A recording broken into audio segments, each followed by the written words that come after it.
All right, we're going to talk about the bowl. Is it just for food and drink? No. The bowl has been around way before canvas. We can think about the surface of the bowl just as a painter would think about that canvas. As a sculptor, you use the bowl for a variety of directions. It's not always round like these. Historic and contemporary uses of this particular object can be so diverse, and I'm going to go over some of that right now. If you look at the Anasazi, that geometric patterning, you can see that translating into a lot of other cultures, and you'll maybe see some comparison during this lecture. If we look at how they're used, that would be the first and foremost thing. Is it the interior of the bowl? That's the most important focal point, or is it the exterior? If it's the interior, you're a little more limited as a sculptor, but not always. And I'll show you one example of that where it just negates the utility of it.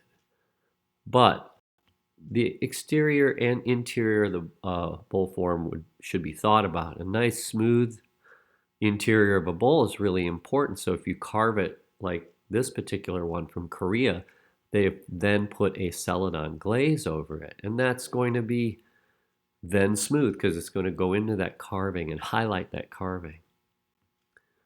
Some of these bowls I'm going to show now are from the Mimbres culture, and a lot of these pieces you'll see, they have holes in them. They were really for ritual. They were buried with someone, and then the hole was there so the spirit could get out, or so we speculate.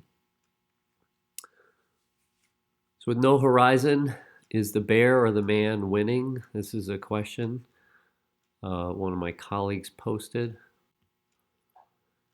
And a simple utilitarian bowl compared to this one from Colombia, where it still would serve a nice purpose. The interior is still functioning on that utility, but that exterior is really taking off. And thinking about hand-built or thrown bowls, this can be thought about. There's another one from Colombia, and I just love this kind of infinity or figure eight kind of that's occurring on the lip of this bowl. Here's from the Museum of Native Americans in Washington, D.C. This piece is from Korea. And you find a lot in the Sung Dynasty in China too, where there are these wine cups or bowls on a stand. Again, this is a celadon over a carved surface. There's some carving back through a slip on here and then a glaze over that. This is from Iran, as is this one. These are down in the collection in Portland at the Portland Art Museum. So you start visiting more museums, you're going to start seeing all of this history encapsulated in bowls and plates and cups and a lot of other vessels. Of course, you've seen the Greek stuff probably, where the allegory of that particular god or that battle is told on the outside or on the inside. The aesthetic of this is coming out of a wood firing technique where there are seashells, so calcium carbonate allows it to be resistant. And if you see those two orange kind of circular areas, there were pieces inside this big bowl. That's what caused the mark. And the other area is where the wood ash had laid on this bowl and caused a glaze. I was at a friend's house in Denmark, and he had some hand-painted Royal Copenhagen porcelain. Here's some from Iran again. And you start thinking about the feet of the bowl. Is it a big stable foot? Is it a more of an elegant foot? These are things for you to start really thinking about. What kind of form are you using for the foot? If you're hand building, of course, the symmetry of it being circular is a lot different than if you were wheel throwing. And of course, when you're wheel throwing, it doesn't always have to be round either.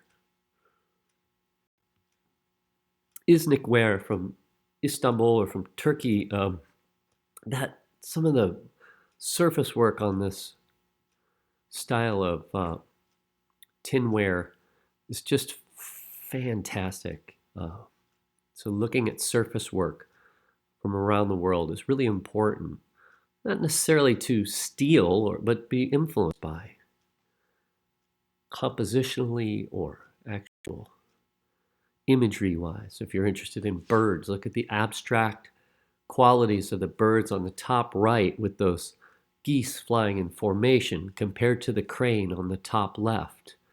I love the Kenzan tradition because it is so diverse in patterning, in floral imagery, in architectural imagery, in birds, and it's just some gorgeous tea bowls to look at.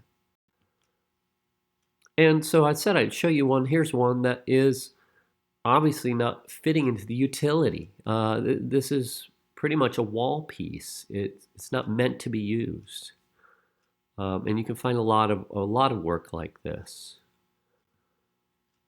Here's a piece from Mexico. I just love the outside, the reductive techniques that were used for this surface of this one. And we're getting close into contemporary work. This is actually a Jackson Pollock painted bowl. You can find contemporary artists such as Picasso, well, not really contemporary, but you can find artists who are outside of the historic vein where they've used clay a lot. So I thought I'd throw this one out.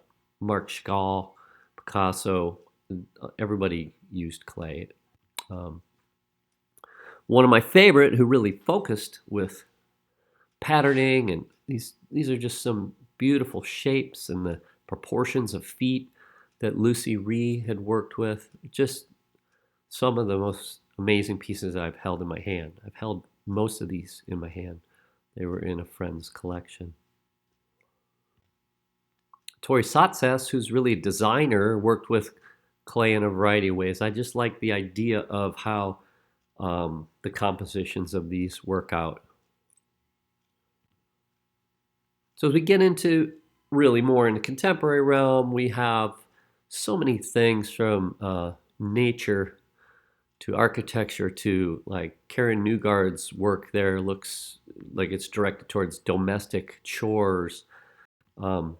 Ideas of beauty abstracted, like Sarah Yeager's brushwork and glaze work.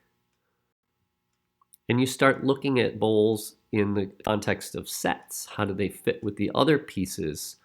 How do they fit inside the other pieces?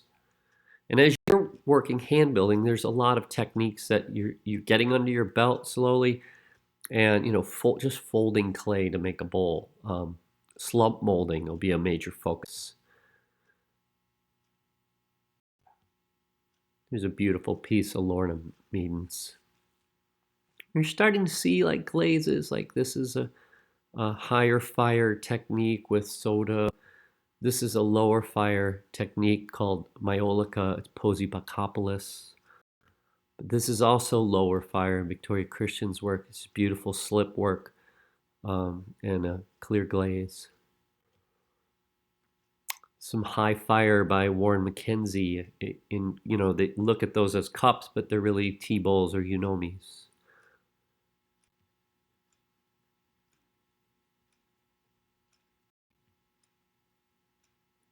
This is a Marie Wu. This is a Kirk Magnus, again, a carved piece with a celadon on it. Bobby Silverman did some beautiful work where they were nested together. And in a way, these pieces were not individuals. They were compositionally whole when they were put together like this. And he even did some really amazing installation pieces where he took up a whole room with pieces like this. Allegheny Meadows, how they are stored in a way.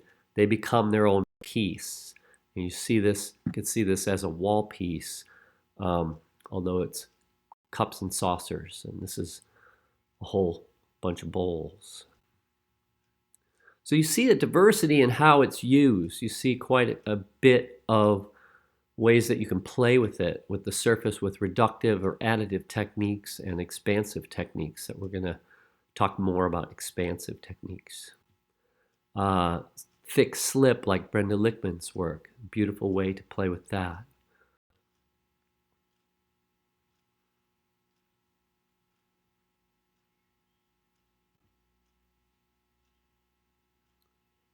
The puffy forms of Alison McGowan's piece down on the left corner might be thought about in terms of slump molded elements even. A lot of slab work that you're seeing, some thrown and expanded pieces by Boomer there. And again, wood firing, soda firing, all of these different ideas around treating the surface, we can expand on that. As you start to find an aesthetic, you can get into a variety of different techniques. And you see the diversity again in what you can do. You see how the surface is being worked by Jack Troy with some stamps on the surface of some of those T-bolts there. Or how Don Wright used some colored slips on those unfinished pieces there and how they're fired. Beatrice Wood used a lot of luster glazes. Not quite sure how food safe they are. We'll talk about that in glaze lectures to come.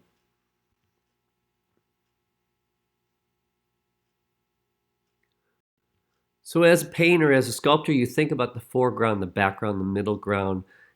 Wayne Higby really took this to a beautiful degree where you can look at that interior of the bowl as being that background image. If you come around to the other side of the bowl, you have the opposite going on.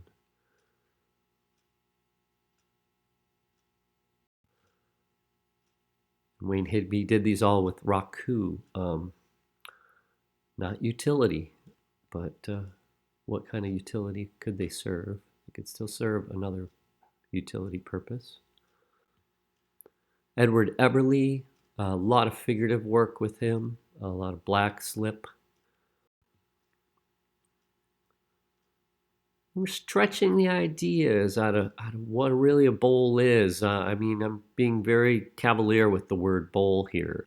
Bill Daly might call these bowls, maybe you don't see them really as bowls. These are very large pieces too, so it'd be a lot of cereal. John Gill's work, primarily all hand-built in here. Here's some of Kirk Magnus's kind of bowl/platters. Again, I'm being loose with this term. Sometimes a small dish, like Julia Galloway's piece here. Real beautiful surface work, employing a variety of technique. Bill Briard using Maiolica, very painterly. Here's some of Linda Arbuckle's that were yet to be fired. So you see an overglaze, Maiolica technique over this tin glaze underneath. So there's a lot of push and pull is what I'm going to talk about, mainly with your surface at first. Here's a Kyla Tomi piece that I bought that I really love, where it's just pushed and pulled, and these lines are kind of pushed into it. Other surface work, I'll show you a couple of my really old sets of bowls. There's some, brush work and other directions can be thought about. Right now, you're really thinking about the surface and the form. And, what goes into that bowl. What I like to say, I think a lot of people like Pete Pinnell and other friends of mine would like to say it's not finished till it's being used kind of thing. And so here's a little meal. It's like, what is the bowl for? How do you serve things on it? What is it for? That's not always the end result, but it is something to take into account. So we'll talk further about where you can go with bowls, and I'll demonstrate some techniques for you in the next lecture/demonstration.